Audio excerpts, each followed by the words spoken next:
नमस्कार, news for nation देख रहे हैं आप। आपके साथ मैं हूं ऋचा शर्मा। बिहार में विधानसभा चुनाव का चुनावी अखाड़ा तैयार हो गया है।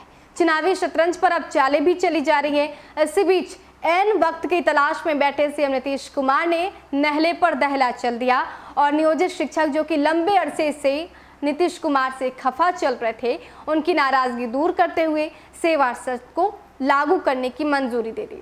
अब विपक्ष इसको लेकर सरकार पर हमलावर है। विपक्ष का यही कहना है कि वो शब्द जो सीएम नीतीश कुमार नियोजित शिक्षकों को लेकर क्या करते थे, ये कहते थे कि आपके लिए सिर्फ नीतीश सरकार ही सोचेगी, धैर्य रखिए।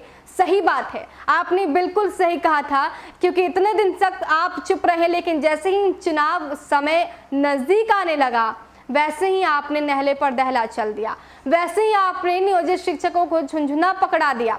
अब इसी बीच रालोसपा के मुख्य प्रवक्ता अभिषेक झा ने भी कहा है कि नीतीश सरकार की तरफ से नियोजित शिक्षकों को लॉलीपॉप दे दिया गया है, क्योंकि नीतीश कुमार उस समय कहा थे जब नियोजित शिक्षक अपने हक की लड़ाई लड़ते थे और उन पर लाठियां बरसाई जाती थी, उन पर शोषण किया जाता था।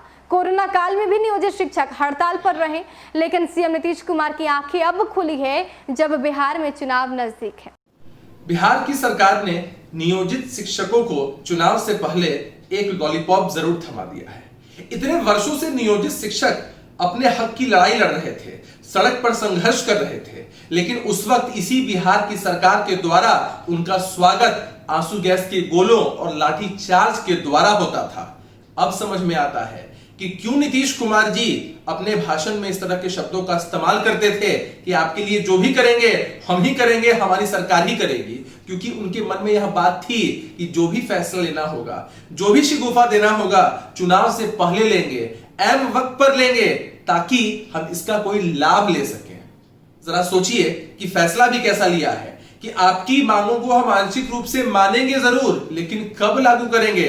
2021 में चुनाव के बाद। आमतौर पर जब भी इस तरह की मांगों पर विचार होता है और इसका कोई भी लाभ होता है तो उसका एरियर जोड़ कर दिया जाता है।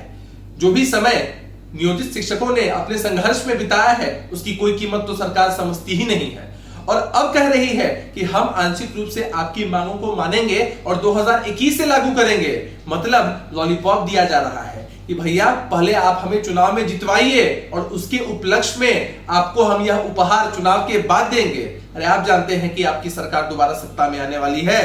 बिहार की सरकार इस बात से भली भांति परिचित है कि चंद दिनों की उनकी सरकार है, लेकिन वे लोग हर संभव प्रयास कर रहे हैं कि किस तरह से जनता को दिग्भ्रमित करके उसका लाभ लिया जाए। लेकिन नियोजित शिक्षक भाई इस बात को बहुत अच्छे से समझ रहे हैं कि उनकी हकमारी वर्षों से हुई है और अब भी हकमारी का ही प्रयास किया जा रहा है। सोशल मीडिया को आप उठाकर देख लीजिए, हर तरफ आपको नेगेटिव कमेंट ही दिखाई पड़ेंगे बिहार सरकार के ऐसे फैसले के अनुरूप। इसलिए मैं साफ साफ कह देना चाहता हूं कि इस बार इनकी सरकार नहीं आने जा रही है, और इस तरह के फैसलों से यह दर्शाते हैं कि इनके लिए सबसे जरूरी कुछ है तो चुनाव में किसी भी हथकंडे से जीतना है। जनता की भलाई से इन्हें कोई मतलब नहीं।